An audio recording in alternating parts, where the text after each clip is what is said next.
This campground is amazing. It looks so awesome. Headed to breakfast. I'm not a coffee guy. Never have been a coffee guy. So I drink this stuff called Spark. And it does that. It sparks your morning. It gets you going.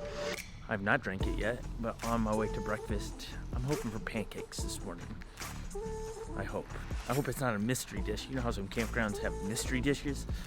Not here, though.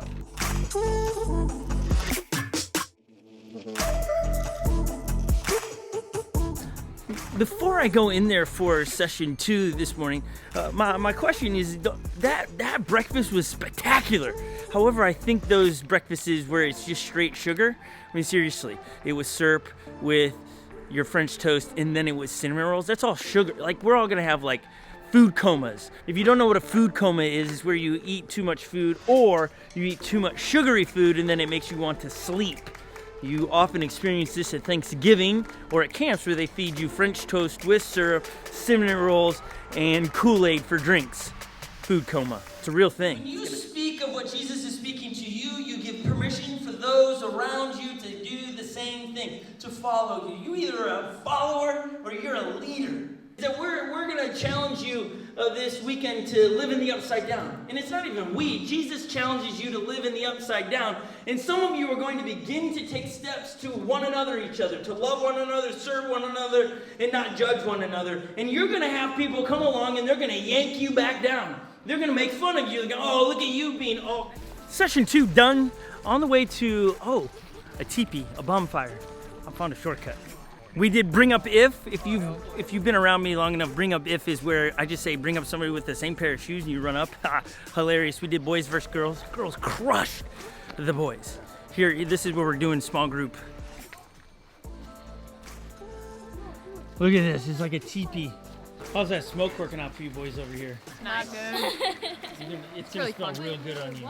I'm asking the question, what do you say when the smoke's blowing in your face? I always say, I love rabbits, I love rabbits, I love rabbit. Ferris says it's, what, white rabbit? White rabbit, go away. It's gonna catch, these boys know what they're doing.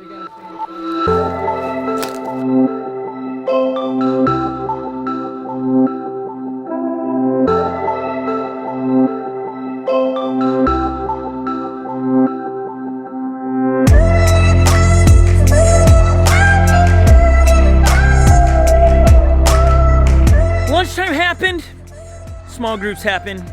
Now we're on to the portion of why we've been filming this. This is my tripod. If you don't know who's over my shoulder, this is Lily. Lily, she's gonna help execute this point because you've been watching this, not just behind the scenes of what it's been like to be at this amazing camp in Wisconsin outside the Dells. It's because we want to do a teaching today. We want to leverage multimedia, social media for the good. And so if you're on our YouTube channel, welcome. If you're in the room, excited to still have you. Sorry I can't be there as a church planner. We already are back teaching at the same time in the Twin Cities at Unlocked Church. It allows me to be in 2 places at once. But we're going to leverage the environment here to teach one last thing about being in the upside down. All the things that you do for a video. Ha! I hope you enjoy this. Okay, so we've found what is like a creek that dumps into a river. Right now in Wisconsin, there is tons of flooding, if you didn't know that. Like, so much flooding that they've had to bring in different organizations to help with this.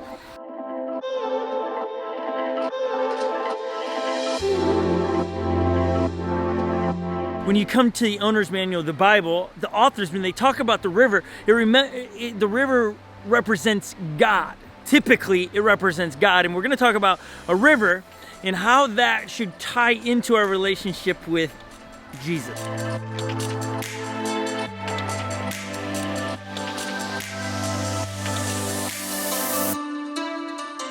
There are definitely qualities about a moving body of water than, say, a lake. We're right around Devil's Lake in Wisconsin. Right now, this is just a creek because there's so much flooding here. Lily, what are some immediate thoughts on moving water? Well, moving water doesn't necessarily stop. It's moving, but it seems like there's like a momentum. There's something pushing it towards another thing. Maybe it's a larger body of water, or it's just something bigger than itself. But what I'm noticing is that there's momentum here. It's not just moving, it's not moseying. There's a real momentum happening. When you talk about momentum, Lily, what happens if I grab all these leaves then and throw them in the water? I don't think that the water is going to stop for these leaves. So then the leaves are at what? The leaves are at the mercy of the water, where the water is going. The leaves will then go with where the water is being pushed toward. Heading that direction. Obviously, what we see, the water's coming from behind us at this moment, and it's headed to a destination, as Lily said. And these leaves, if we throw in, they're not going to affect the water. Right. The water is going to take it with them. Yeah.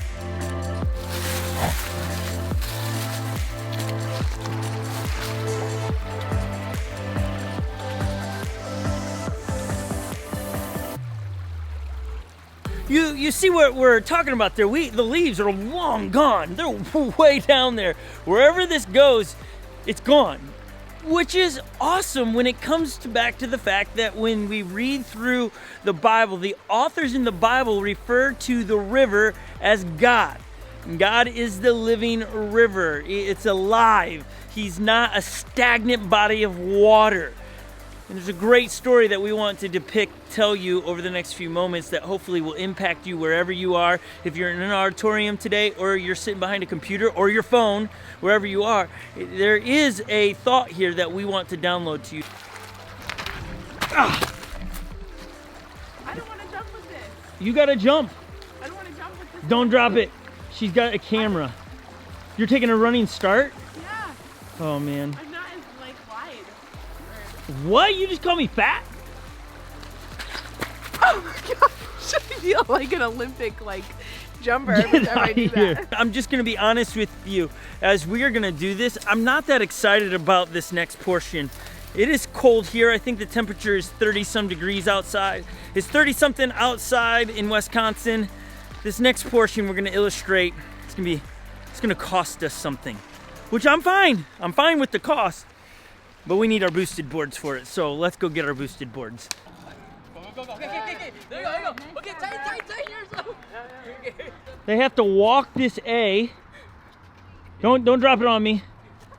To the other side of the basketball court. Okay, there you go. Oh, look at that! It's a step. Oh, so close. Okay. We're pulling. Okay, big picture. If we can roll out, there's 3. Look. What? While you guys are at high ropes and low ropes where you're walking in A-frame, this is when the video is being shot here, so you give you context of what's happening. That's amazing. Well done. I mean, you're not done, but well done. You're doing great. This is pretty cool. Okay, boosted boards.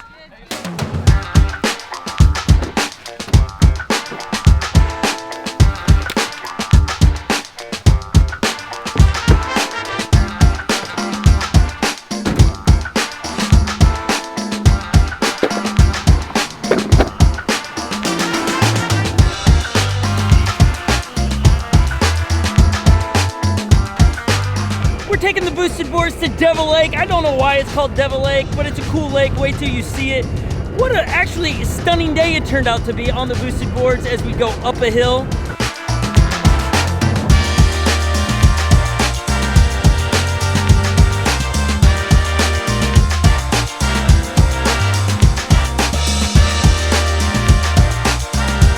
If you want to know where this story is from, it is from Ezekiel chapter 47. It is windy.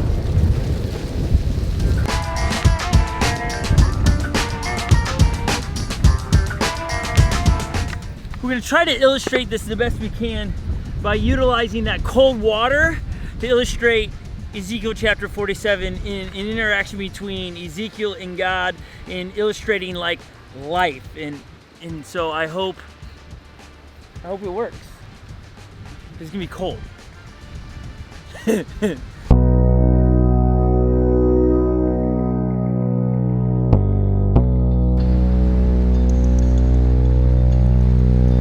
This stick has nothing to do with what we're about to talk about here. It was just there. Lily can't get her act together. Here's the deal. It's cold and it is super windy. I don't know if you can actually hear us But here's what I do know about Ezekiel chapter 47 and this story that's between God and Ezekiel, or a man. And that is that God represents a river. Lily illustrated earlier about how the rivers are constant moving. You're at the mercy. But also the thing about rivers is, man, things grow by rivers. The water nourishes the trees and the plants next to it. And so in this story in Ezekiel chapter 47, God says, I want you to measure off 1,000 cubits in the water. A cubit is a measurement. How long is a cubit? 18 inches, I think. 18 inches. Not even 2 feet. Is a cubit, but 1,000 of them. This story goes on and keep measuring. So we're going to measure off in this water, and we're going to illustrate Ezekiel chapter 47 to you. The first part of Ezekiel chapter 47 is that the story goes where God brought this man to water that was ankle deep. I don't feel like getting my Nikes soaking wet, so I'm going to take my shoes off and we're going to get in the water ankle deep. So let's take our shoes off real quick. Besides our shoes, we're going to lose the jackets too, because, well, we're going to end up getting in this water with our clothes on and this wind. I don't even know if you can hear us, it's so windy. You better be able to hear us. Yeah, yeah. We're doing this one. Oh my gosh, it's so cold out here. What is going on? Ah! You leaving your coat on?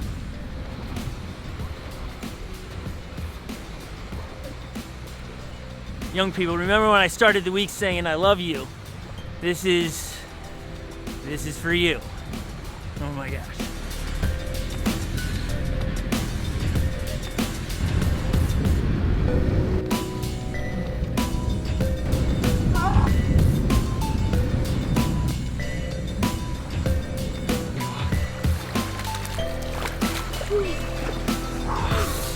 That's cold, and that's only to our ankles. But this is the story in Ezekiel chapter 47 where the man was brought to water that was ankle deep. You know what happens next? I think you do. Then he went to knee deep water like this. Just walking. Oh my goodness. Okay, knee deep, I'm knee deep. Starting to shake. We're in knee deep water. I'm a little bit further ahead than Lily here. The blood has stopped pumping to my feet. Here's the illustration. If the water represents God and the position you stand in the water represents where you are with God, everybody's in different stages. We're in knee deep. Moments ago, we were in ankle deep. Maybe some of you guys came to this weekend retreat, or maybe you're watching this and you're knee deep or ankle deep in your relationship with Jesus. Maybe today is the day you take a step further in your relationship with Jesus. Maybe the day is where you go, you know what, I'm going to read my Bible a little bit more. I'm going to read Matthew, Mark, and Luke, and John and learn about Jesus and what he has to say about today's things. Maybe it's different for all of us. Well, it is different for all of us, but today is the day you decide to take a step further in the river because God is calling you in the water. Actually, we're at a conference called Out, and he's calling you out of the beach and into the water. Water represents God, a relationship with God, and he calls us to go deeper. Now, Ezekiel 47 continues to go, not just to the knees, but to continue deeper. And so we go deeper and deeper. Okay, I'm wasting. Now listen, remember we talked about being someone that is a follower of Jesus. They are looked at as crazy. There are lots of people walking around this place right now, and they look at us like we're crazy. We're in the water right now, and no one else is in the water. Lil, how do you feel about this? So cold. Why? But hearing you talk, it's worth it. It's just so worth it. It's impacting who you are, right? Yeah. Being in the water impacts who you are. Yeah, it changes. It changes the way I feel. It changes how I want to respond. It just changes it. Totally changes it. Being in the water right now changes everything about us. It changes the way we feel about things, the way we sense things, what we care. You know what? When we first were walking out in the water, we were really concerned about what other people were going to think about us. Really concerned. Now we're more concerned about, is the blood ever going to come back to my legs because we're in the water? In a relationship with Jesus, you're going to be made fun of at times. You're gonna look crazy to other people, but the effects of Jesus in your life are going to make you better at life and make your life better. So why wouldn't you go deeper? Why wouldn't you respond to what is Jesus saying to you, and what are you going to do about it? Now, it goes on in the story where the man in God continues to tell him to measure off another 1,000 cubits of distance in the water, and continues to go deeper in the water. You know what happens the deeper you get into water? The less control you have, especially when you are in a river. The current begins to take you and move you. Remember, God in this story is the river, and rivers have current, and the current controls you. All of a sudden, you surrender your wants and your needs to you're at the mercy of the river current. Are you at the mercy of God? Are you moving in the direction God wants you to move at school, at work, where you're at? Or are you still safe on the beach watching other people walk? Where are you in your relationship with God? Are you ankle deep, knee deep, thigh deep, waist deep, chest deep? Or are you at the mercy of God, influencing your life in the decisions you make, in the people you date, how you want to spend your money, all of those things? Where are you at in the mercy of God? That's what we're trying to illustrate here, as now I am chest deep in water, and it's cold. I'm starting to shake.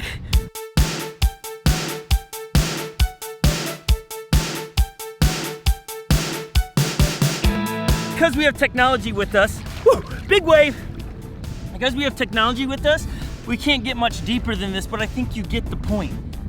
Jesus has asked you and called you out of where you were when you came here Friday, or where you're at in life.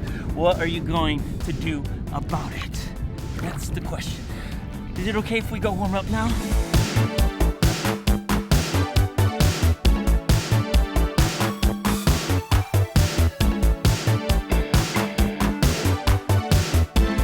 Okay, that's really cold. That's super cold. I hope you get the point. People are taking pictures of us. Remember when I said people would think you look absolutely crazy, or there are people here staring at us. People are taking pictures of us. I mean, it's nuts. We're in the water and it's so cold. But it's to illustrate what we've been saying all week. To live in the upside down is to be crazy, because you go against human tendencies in Western culture to one another, each other, love one another, serve each other, not judge one another.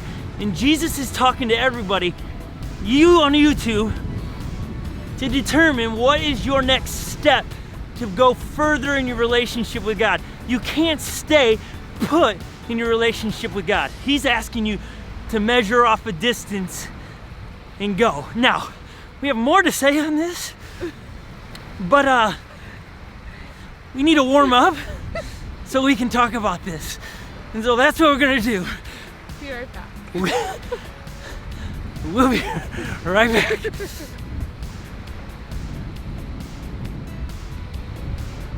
Where are you coming?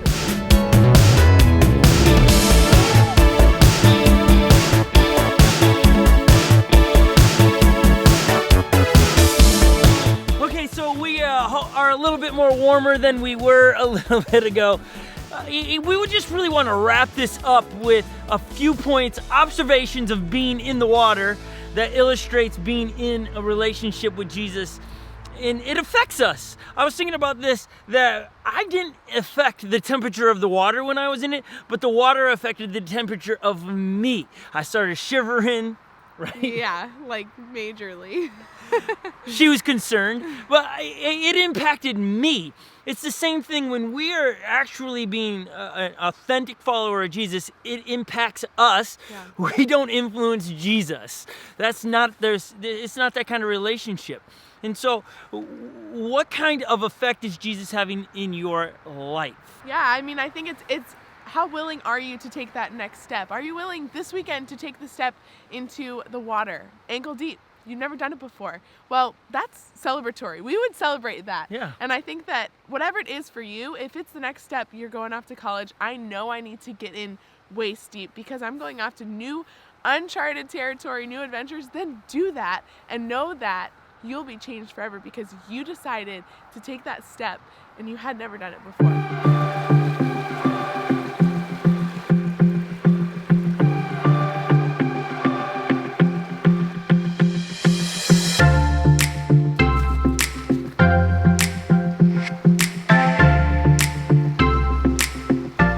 know about you because you and I are very similar. We're humans. Our human nature is to preserve ourselves. We are life preservers. When it comes down to Lily's life or my life, by default, I'm going to preserve my life. But Jesus comes along and says, no, be a life preserver for other people. And there's where Jesus is saying, okay, measure off another 1,000 cubits, measure off another distance where you trust me more in life, where you trust me with your life, with your future hopes and dreams, your reputation, trust me with those things.